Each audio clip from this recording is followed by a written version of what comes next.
What's happening? Brian Tong here, and welcome to the Apple Byte for all the good and bad inside the world of Apple. And it's all about the news that no one saw coming, Apple's announcement for OS 10.8 Mountain Lion. Now you'll notice they've removed the Mac from the name too, and now it's just OS 10. Apple's latest operating system that will be available later this summer really merges iOS and the Mac OS deeply together for the very first time. iOS users love the addition of notifications, even if Android users weren't that impressed, so the Big A is bringing the notification center to their newest cat. You'll be able to see the notifications bar by sliding your two fingers to the left to reveal itself, and notifications will appear as they happen in the top right-hand corner with the ability to control how they're displayed in the preferences. Also, Mountain Lion is completely integrated with iCloud support, and it brings two new apps for you, Reminders and Notes, that will seamlessly sync to your iOS devices, in addition to keeping your mail, contacts, calendar, and more in sync across all your Apple devices.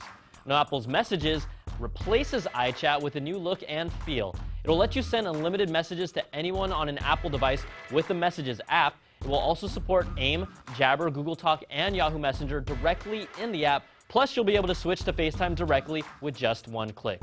Now, another feature I'll use a lot is Share Sheets, which will now enable you to share links, photos, and videos directly from different apps like Safari and others that can be posted on Twitter, Vimeo, and Flickr, with Mountain Lion's new ability to have automatic integration with those services. OS 10.8 will also have AirPlay mirroring support that will allow you to stream what's on your Mac to your HD TV with an Apple TV, and this is a big-time feature that we've been waiting for on the Mac platform, and it's probably the most exciting feature for me. And a few quick ones. Gatekeeper is improved security that gives you more control over what's downloaded to your computer and where it's from to be sure it's not malicious. Game Center support comes to the Mac, and you'll be able to compete against your friends and check out the leaderboards from your desktop. Plus, the new OS 10 will bring support for many popular Chinese services. So there's an overview of what we expect to see in OS 10.8 Mountain Lion, and there's no pricing or official release date yet.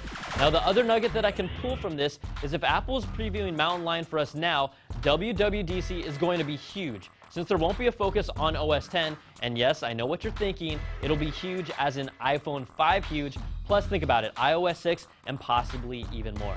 Now, developers have access to the Mountain Lion preview right now, and they'll also be able to get a look at the pre-release of Safari 5.2 that finally includes a unified Google Chrome-like search bar. And if you want to get your hands on the public beta version of the new Messages app, you can download it from this link here. It only works if you have Lion, so it's a little bit of Mountain Lion on Lion action. That's hot. Now, unfortunately, when it comes to the new OS later this summer, it might be time for you to upgrade your computers because several older Macs will not be compatible, including the early 2008 MacBook Air, and Intel Core 2 Duo MacBooks from late 2007 to 2008 are out, the mid-2007 Mac Mini, and the 2006 polycarbonate iMacs. And for those Macs, we wanted to honor them with a moment of silence. All right, sorry, I'm a little emotional. Okay, let's check out our app of the week. The app of the week is Clear, and it's 99 cents right now, and it's really the most innovative and fun to-do list on iOS with a sleek UI and some major fidget factor. Now you have multiple lists, and the color coding shows you the priority of the to-do item. You can create a new item by either pulling down so it appears on the top, tapping on the bottom so it's the last item, or pinching apart so it'll appear between two to-dos.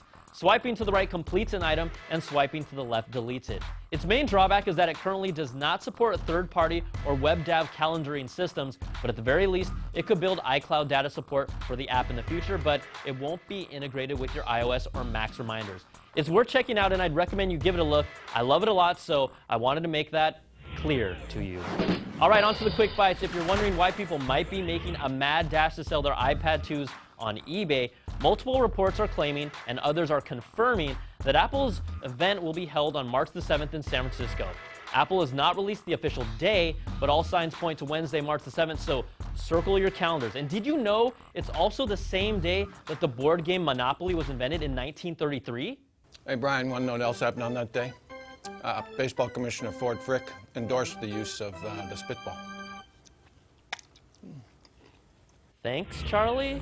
All right, guys, Apple will be changing their policy and will now require companies and their apps that use address book data to explicitly ask for permission to do so.